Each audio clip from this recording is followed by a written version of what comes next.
మూడవ పదవి కోసం ఎన్నికలు జరుగుతాయి. అలా తండ్రి ఎమ్మెల్యే చెన్నూరు నుంచి, అవునా, అలా పెదనాన్న ఎమ్మెల్యే బెల్లంపల్లి నుంచి. మా పక్క నియోజకవర్గమే, మాది నియోజకవర్గం వాళ్ళ నియోజకవర్గం కలిసే ఉంటుంది, అవునా. ఇప్పుడు కొడుకు మూడవ పదవి కావాలన్నట్టు, ముచ్చటగా 3 పదవులు కావాలన్నట్టు. ఇదే పార్లమెంట్లో ఇవన్నీ అయిపోయాక రేపు మంత్రి పదవి కావాలని అడుగుతారు, అవునా.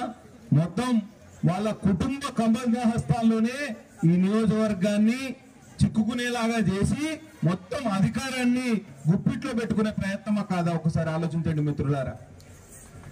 సమయం ఇంకా మించిపోలేదు, మీరు ఆలోచన చేయాలి తప్పకుండా. అటువంటి వ్యక్తికి మనం ఓట్లేసి వాళ్ళని ఇంకా బలిసిన వాళ్ళనే ఇంకా బలిపించే కార్యక్రమం చేస్తామా ఒకసారి ఆలోచన చేయండి మిత్రులారా. ఇక ఇంకొక వైపు బీఆర్ఎస్ అంతర్ధానం అయిపోయే పార్టీ, అది ఖతమైపోయింది, అవునా. వాళ్ళ ఆశలన్నీ దింపుడు గల్లే ఆశలే.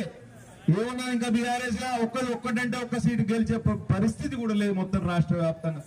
ఇవాళ కేసీఆర్ కాలుకు బలపం కట్టుకొని తిరిగినా ఓట్లేదేమంటారు జనాలు. అటువంటి పరిస్థితుల్లో ఇవాళ భారత రాష్ట్రం గత 10 సంవత్సరాలకెళ్ళి ప్రపంచంలోనే నెంబర్ 4 దేశంలోకి తీర్చిదిద్దిండు. ఇంకొక 5 సంవత్సరాల నెంబర్ 3 దేశంలోకి తీర్చిదిద్దాడు. ఇవాళ ప్రజలందరూ కూడా నరేంద్ర మోడీ గారిని ఎందుకు ఓటేస్తున్నారంటే, ఇవాళ నరేంద్ర మోడీ గారు వచ్చినాకనే 500 సంవత్సరాల రామాయణం అక్కడ మనకు నిర్మించుకోబడ్డది. ఆ విషయం మనందరూ కూడా తెలుసుకోవాలి. ఇవాళ నరేంద్ర మోడీ గారు వచ్చినాకనే మన కాశ్మీర్ లో ఇవాళ స్వచ్ఛమైన ఇండిపెండెన్స్ వచ్చిందన్న విషయం మనం గుర్తుపెట్టుకోవాలి. ఇవాళ నరేంద్ర మోడీ గారు వచ్చినాకనే ఇవాళ మన దేశం ఏ విధంగా ముందుకు పోతుందో మనం అందరం కూడా చూస్తున్నాం. కాబట్టి ఈ ఎన్నికలు నరేంద్ర మోడీ గారి ఎన్నికలు, ఈ ఎన్నికలు మన భారతదేశం ఎన్నికలు, ఈ ఎన్నికలు మన అస్తిత్వం సంబంధించిన ఎన్నికలు.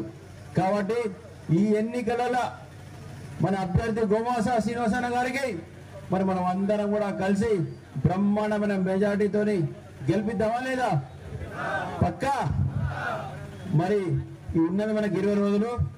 ఈ 20 రోజులు ఈ నామినేషన్ చేసిన తర్వాత మన పెద్దపల్లి జిల్లా కూడా చాలా బ్రహ్మాండంగా, మంచిర్యాల జిల్లా కానీ పెద్దపల్లి జిల్లా కానీ వాళ్ళన్నీ కూడా జిల్లాలో కూడా కార్యకర్తలు చాలా మంది ఉన్నారు, చాలా ఉత్సాహంగా ఉన్నారు.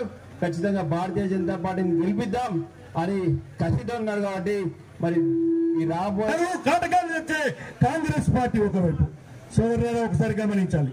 మన దగ్గర పోటీ చేస్తున్న అభ్యర్థి మన గోమాస శ్రీనివాసు మంచి ఉన్నతమైనటువంటి చదువుకున్నవాడు, అంబేద్కరిజం పైన పెద్ద పట్టు ఉన్నటువంటి వాడు, నిరంతరం ప్రజల కోసం పోరాటం చేసేటువంటి వాడు.